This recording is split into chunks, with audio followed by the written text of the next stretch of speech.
Assalamualaikum warahmatullahi wabarakatuh.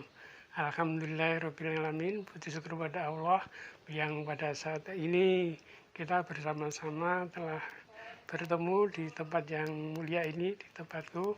Maaf ini tidak di kantor namun di rumah karena dengan kasus musibah yang menimpa COVID maka sebagai orang tua di rumah saja. Terima kasih atas kehadirannya. Kami adalah pengurus atau koordinator Lajismu Gamping. Ini dalam rangka untuk amanat dari umat dalam mengelola Lajismu Gamping Kabupaten Sleman, Daerah Istimewa Yogyakarta. Nama saya Pak Muhasir. Mungkin bisa diceritakan tentang sejarah berkembangnya Lajismu. Oke, terima kasih.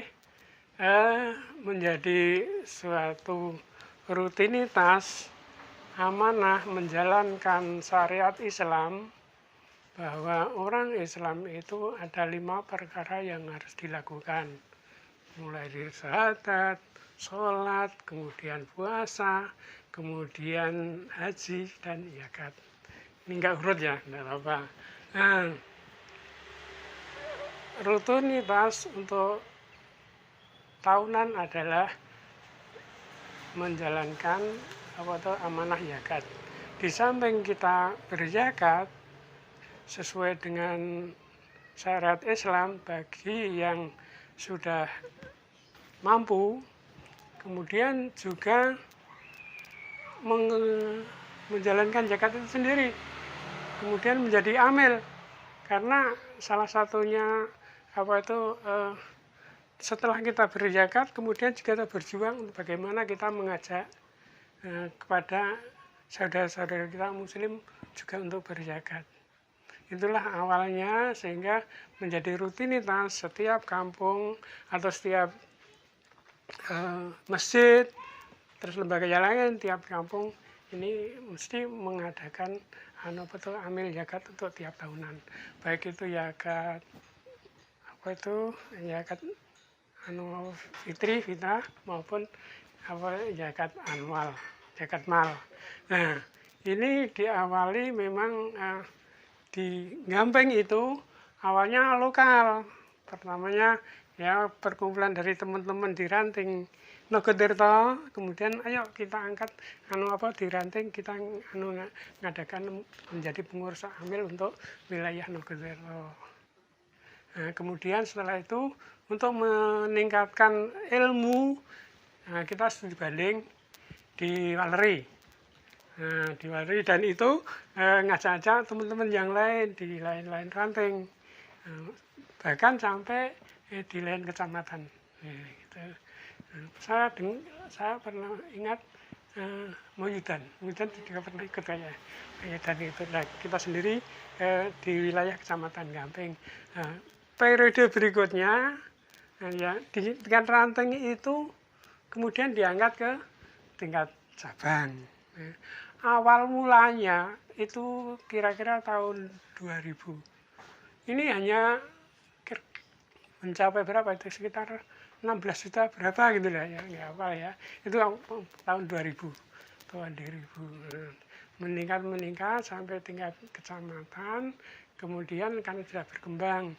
Kita kesempatan Ramadan yang biasa digunakan untuk tarling kecamatan itu digunakan juga waktunya untuk dakwah mengenai masalah zakat, sehingga mulai dari itulah setingkat demi setingkat dulu namanya Babul Uyam, belum Lajismu belum lahir. Tahun 2000 kira-kira itu sejarahnya sampai dengan sekarang. Artinya sudah berapa nih periodenya? 21 ya? Ke laporan itu kira-kira itu. Kita lanjutkan bagaimana cara pengembangannya. ini awalnya pengurusnya ya sesuai dengan kebutuhan saja. Jadi karena kita itu mengkoordinir dulu tuh di ranting, nah itu setiap masjid-masjid ini kita jadikan satu. Bersatu ini pengurusnya itu lewat itu ya, kebutuhan pertama adalah dan pengurus harian dulu, mulai dari koordinator, kemudian ada sekretarisnya, kemudian ada bendaranya, kemudian ngambil tokoh-tokoh satu-satu sebagai ya penasihat lah, itu penasihat ketua itu. Setelah itu ada pengurus ya di wilayah masing-masing, setiap masjid ada itu direkrut untuk menjadi satu, itu menjadi anggota. Nah, ini kan kalau susunan organisasi seperti itu kan sudah menyeluruh. Awalnya juga itu dikumpulkan dulu ya seperti biasalah pemilihan organisasi. Pemilihan organisasi silakan untuk bermusyawarah gitu. Nah, setelah itu selesai, kemudian kita naik di tingkat kecamatan, anunya sama, modelnya sama seperti itu. Jadi kalau dulu wilayahnya itu adalah masjid-masjid atau dusun-dusun, kemudian kalau sudah naik wilayahnya adalah ranting masing-masing, dan ditambah lembaga Muhammadiyah. Karena apa? Karena satu sistem yang organisasi sudah jalan jadi adalah Persyarikatan Muhammadiyah. Jadi Lazismu itu strukturnya dompleng aja, keretanya lewat Persyarikatan Muhammadiyah yang sudah berjalan baik.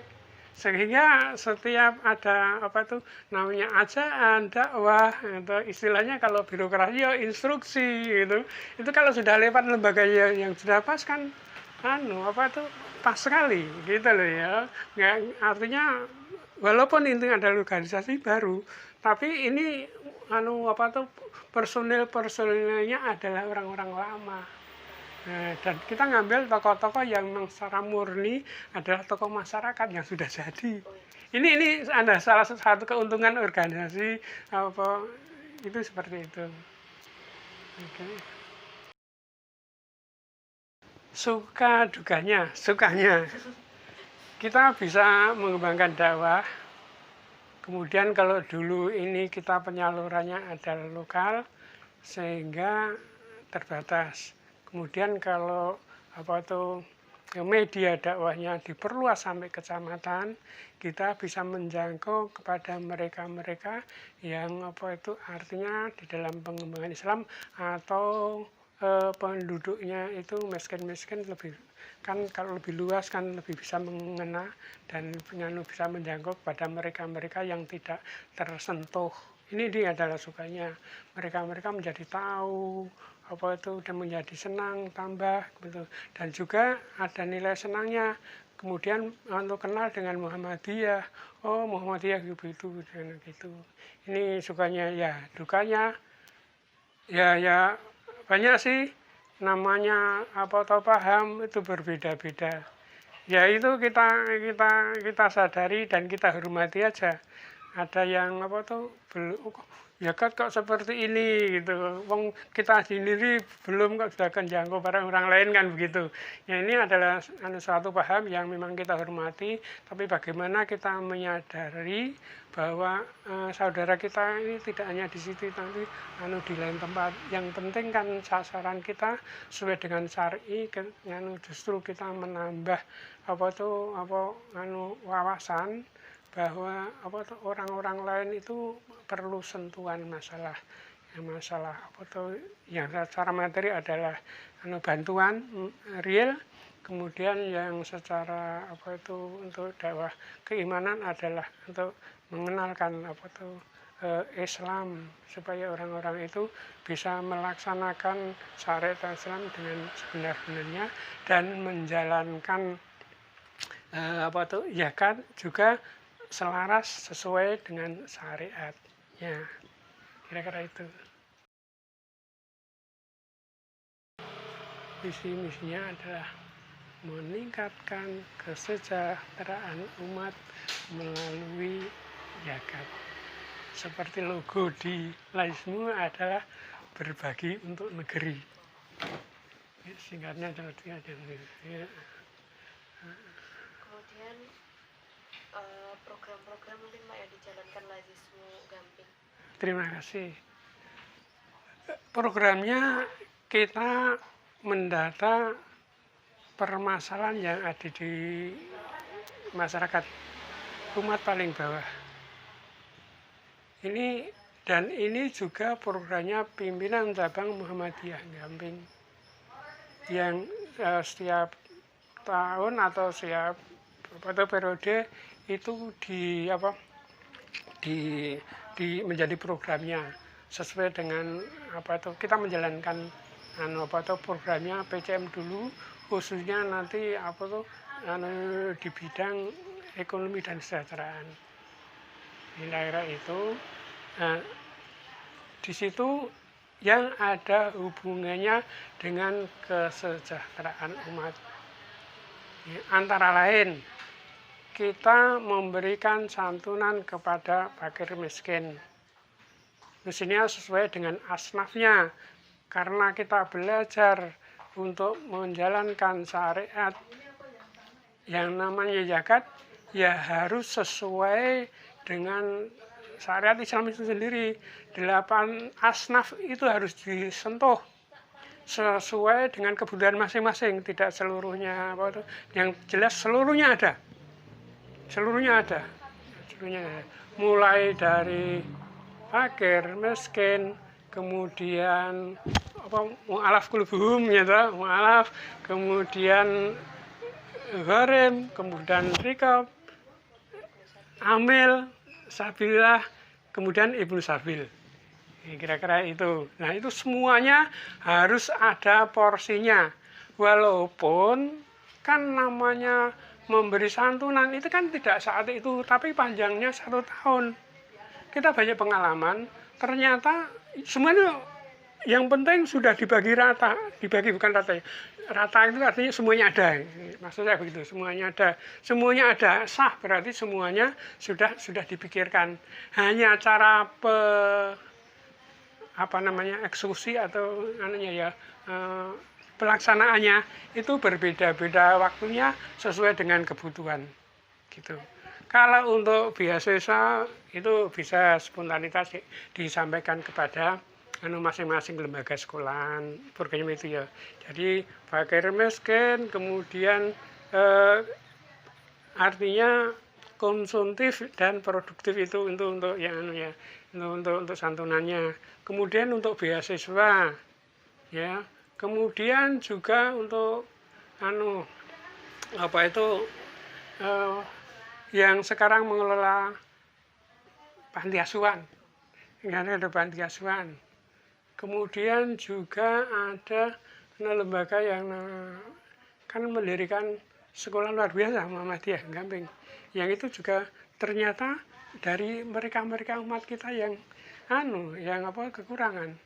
Ya, yang tadi sudah saya sampaikan untuk beasiswa kepada sekolah unsurkan lembaga Muhammadiyah yang mereka notabene-nya murid-murid yang orang-orang miskin, termasuk memberikan ustadz-ustadzah yang dia punya tugas di seluruh wilayah Gamping, mulai dari mengurus TPA, ya kan, kemudian juga tidak lupa juga lembaga pendidikan mulai dari TK Aba yang jumlahnya berapa ya Gamping? 22.